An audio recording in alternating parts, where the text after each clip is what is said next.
Hi there. My name is Joachim Lealias, and I'm a director of product marketing here at Cisco Security. And today, I am pleased to be here to kind of go through a presentation where we're going to talk about how we can optimize operations through simplification, visibility, and automation.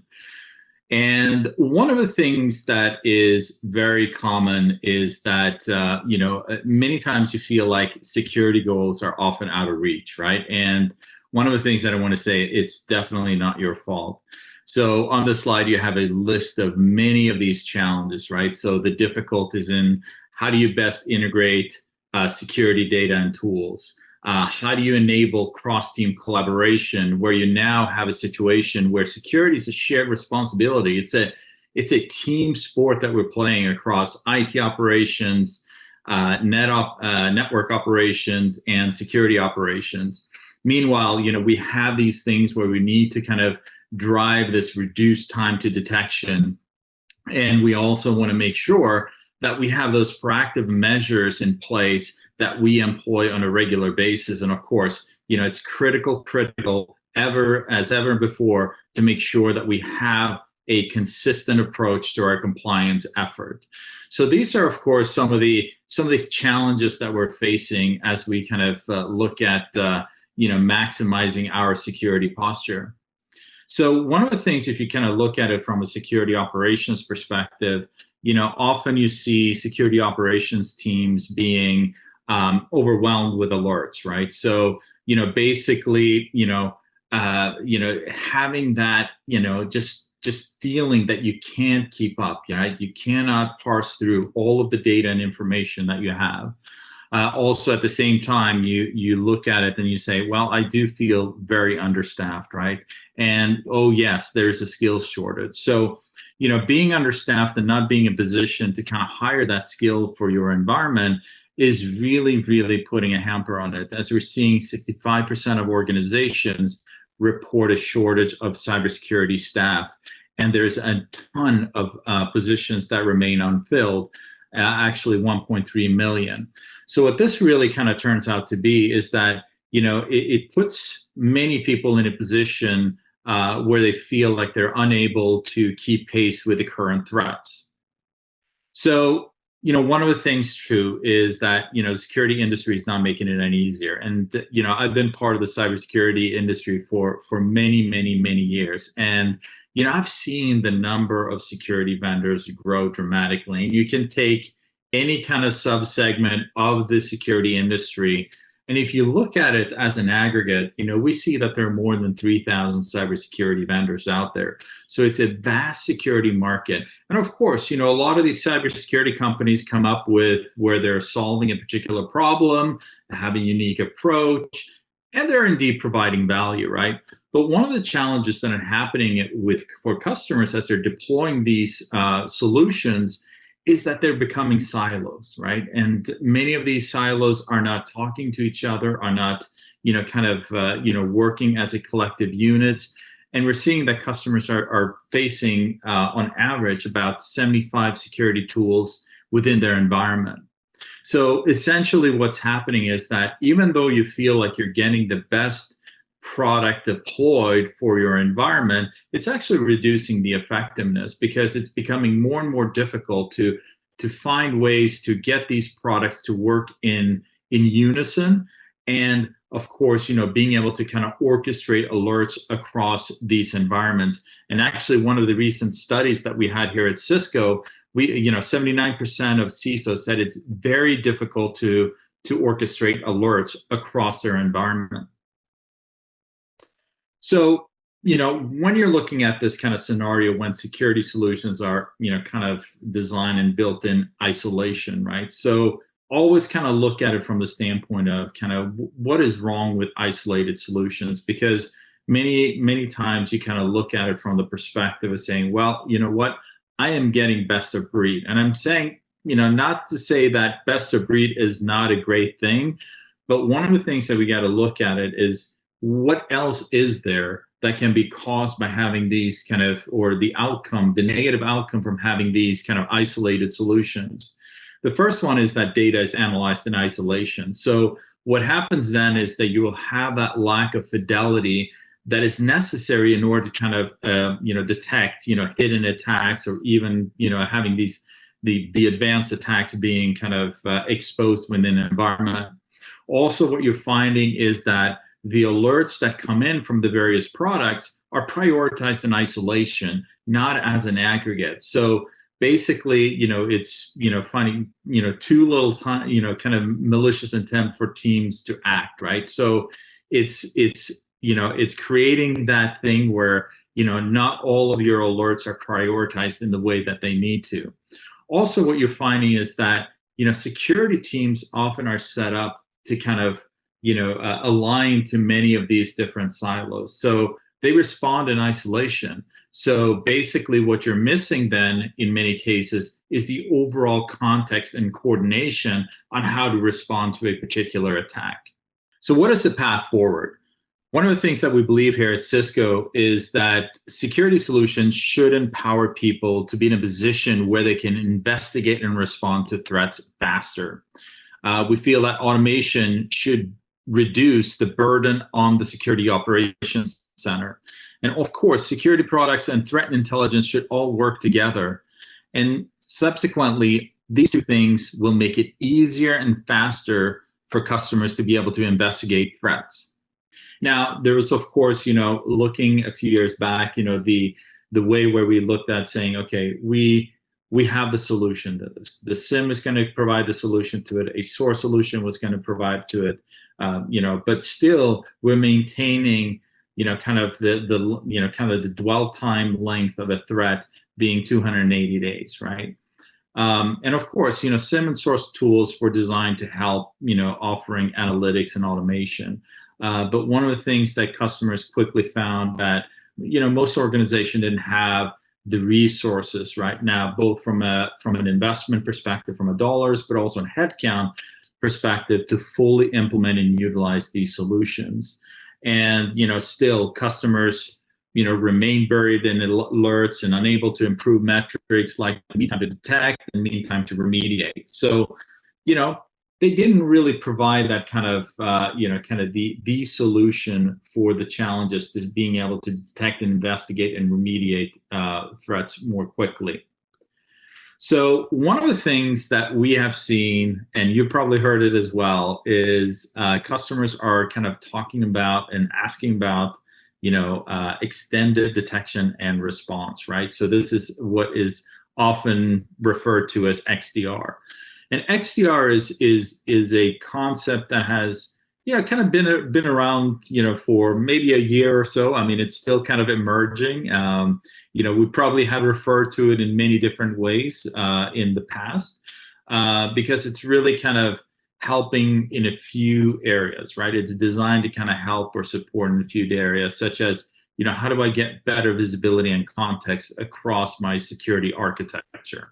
How do I get security teams to work better together and act more quickly, to threats within my environment? How can I increase the threat awareness and prioritization within my environment? And of course, being able to be in a position to reduce severity and scope of an attack. But at the end of the day, you feel kind of like, okay, we've asked ourselves these questions. We have tried to achieve a solution for this. So what is it about XDR that is kind of unique and different that we should do, that we should be concerned about or not concerned about or should know, right? And I think Gartner provides a really good definition of XDR. They define it as a unified incident detection and response platform that automatically collects and correlates data from multiple proprietary security components. So I think that's a really good, short, concise kind of description. But I think more importantly, I think they go into a couple of kind of key tenets, right? First, it must be able to kind of centralize the collections, right? For historic as well as real time, event data, right? And be able to present it in a common format and make it available for indexed searches, right? So this is that kind of context and visualization and visibility into your environment. And then, of course, it needs to be in a position where it can apply multiple machine learning techniques to be able to analyze this, kind of real-time data, but also historical data, to be able to kind of detect, that subtle malicious activity that may be going on in your environment. And lastly, it must kind of offer those automation capabilities, because one of the things that we've seen automation do is that will help to accelerate response, or even proactively provide that protection and posture for your environment. So those are some of the key things, right? It has to centralize the collections of historic and real-time event data, be able to apply that multiple machine learning techniques to find those, subtle or hidden malicious activities, and also kind of provide that automation. So these are kind of the three kind of core pillars that support that overall definition. But kind of stepping back and kind of looking at it from the standpoint of what are the basics, right? So one of the things is that XDR capabilities need to enable certain capabilities across the network, cloud, and endpoint.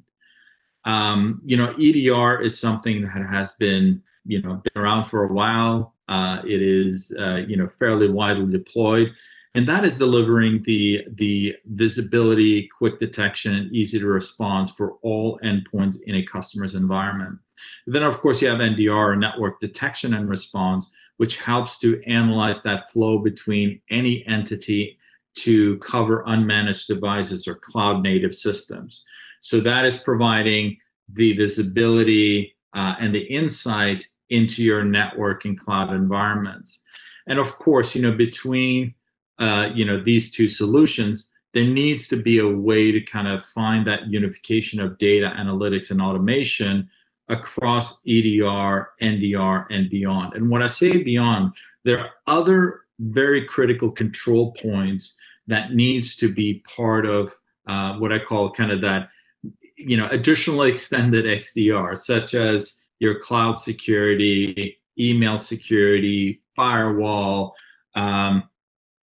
secure web gateway. Those are all really, really critical control points. But the key here is that you need to kind of start with the EDR, or the endpoint detection and response, and NDR, the network detection and response, in a way for you to be able to kind of elegantly unify that data and analytics and automation across those two. So a couple of things from a Cisco perspective that we believe that a robust XDR solution needs or should deliver, right? I think first and foremost, it is kind of looking at the X, right? What does the X really kind of mean, right? And I think this is the intersection of, being able to kind of bring together many different control points and data sources. And then, of course, once we have that, you need to be in a position to kind of make detection smarter and faster with machine learning enhanced analytics. So that's kind of your D, right? And then, you need to be able to reduce dwell times, by making investigations easier, being able to be in a position to respond to threats faster, and being able to have that ability to automate this in a better way. So that is kind of your R, right, response. So these kind of three key areas is one of the things that we feel a robust XDR solution needs to deliver, right? So, how can an XDR solution help, right? I mean, we have seen many customers, being able to, kind of get that visibility across networks, endpoints, and applications, because it is absolutely critical. Then being in a position to quickly and easily apply that analytics automation to detect, analyze, and hunt and remediate threats. So it's really kind of getting that detection, investigation, and response sped up in a way that you can kind of pivot to respond to any incident within your environment much more quickly. And again, I think it's important also to look at it from the standpoint of how well does it extend across other organizations that are kind of have the security responsibilities. So whether it's being IT ops or net ops, as well as, of course, SecOps, right?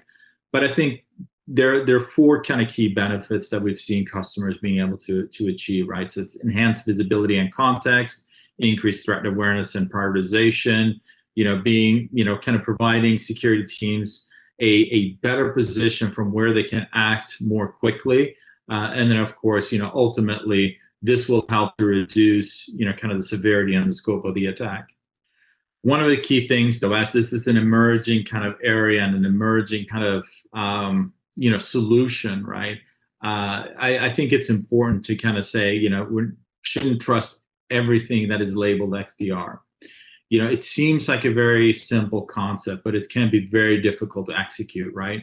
So, getting to the point where you're going to be able to kind of unify the data sets, it is a challenging activity, right? Many security solutions, often lack APIs, compatible database structures and data normalization. There are, of course, kind of these loose partnerships that you can't really deliver on the promise of XDR to be really having that extended detection and response, right? Because it's not quite there in terms of the partnerships.